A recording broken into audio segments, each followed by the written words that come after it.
2025 model BMW X7 обзор etib ko'rkazgan.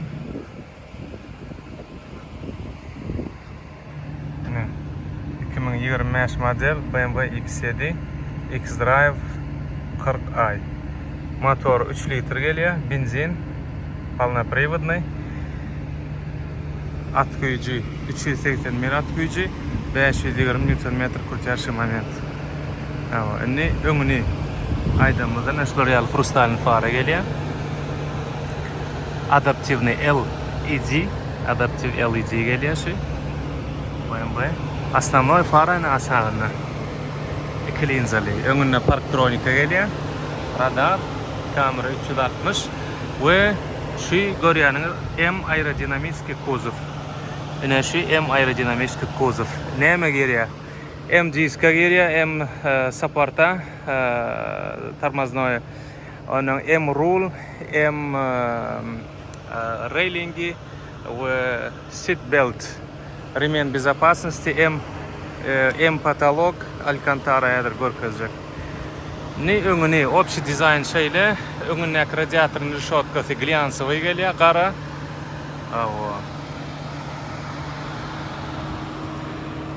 Ayağında 23'lük tekeri, National Real'i, Pirelli geliyor.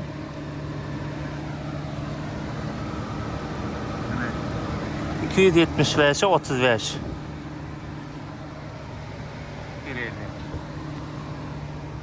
Так, kaptalında side step, подножка var ve şuraya alacak хром полоскасы var, боковые полоски, карбоновые neme geliyor, боковые зеркала с повторителем поворотника, камера 360, датчики мертвых зон, и бесключевой доступ, hem доводчики дверей. Şu arada aydamızda Sky Launch panorama geliyor, railing geliyor. Объем топливной bak 83 litr benzin gidiyor. Arka tekeri birazcık iyinli geliyor önküden. Onu yiyen bayman fanatları bilen olsa gerek. Bu da 20'lik. National Real Pirelli. Hava. 315 ne? 30 geliyor. Ne? Дизайн mağarada M ait geçtim. Глянцевый şeyle боковые полоски geliyor. M farası. M обычно стандартный X7 öz farası geliyor şu. Это не M fara. И arkada da şeyle круговой парктроника. Но экзост систем не Mehmet. Выхлопная система M-овский.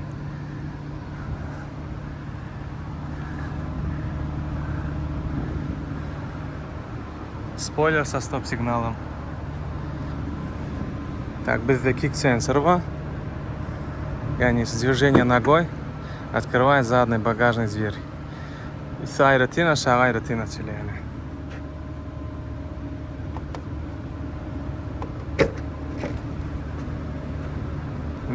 И фаркоп у нас тоже серого привода. Фаркопта ökmani neme bağdır подключение розетку.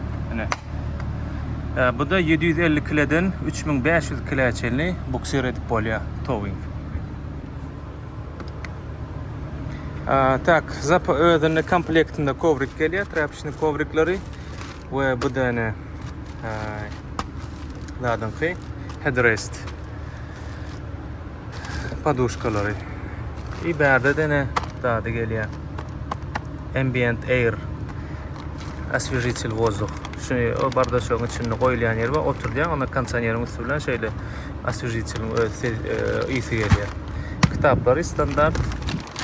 В принципе. И berde de ne? Шторки, дорожный набор. Hem bu da 3 sediye hem de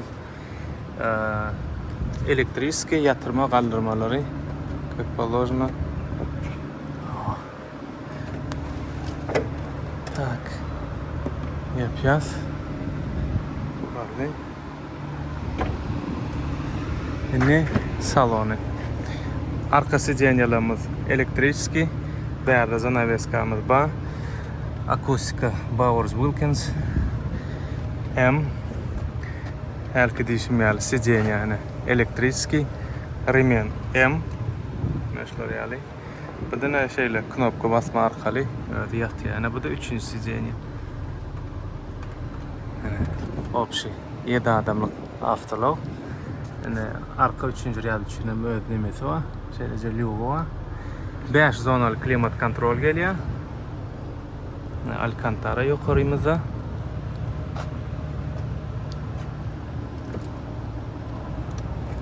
kadar kalsın. Arka sicenyalar kızdır ya. Ayrıca klimat kontrol.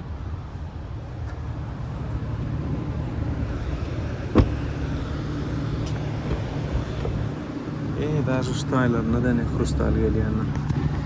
Так, память сиденья, массаж сиденья, стеклоподъемники. Кстати, önüne bu водителин kıyın. Evet, paketini ayırayım. Bunlar водитель сиденья, а пассажир сиденья da masaj ediyenler. Atamankalı. Ol настройка. Так, bir kasını görkezecekler. Doluş et bir yapayın. 25 model. Head-up дисплей, проекция на лобовое стекло, изогнутый целый экран. Сигнализация. Değerde de hem ассистентler var. Удержание в полосе, предупреждение о столкновении, слепых зон. En kızıkları yine bu пневмоподвеска geliyor şular yani. Пневмоподвеска, специальные режимы для спуска, старт-стоп, парктроника, беспроводной зарядник. Вот. И кап-холдерларımız da ne kızdırıyan soğuyan geliyor. Подстаканники. Bu da карманный ключ на şeyde. Şu карманный ключ. Воздухозаборники такие. И вот. Настройка руля по высоте, по вылете электрический. Ne? Şeyler, Avtolo 2025 model X7 3 litre benzin.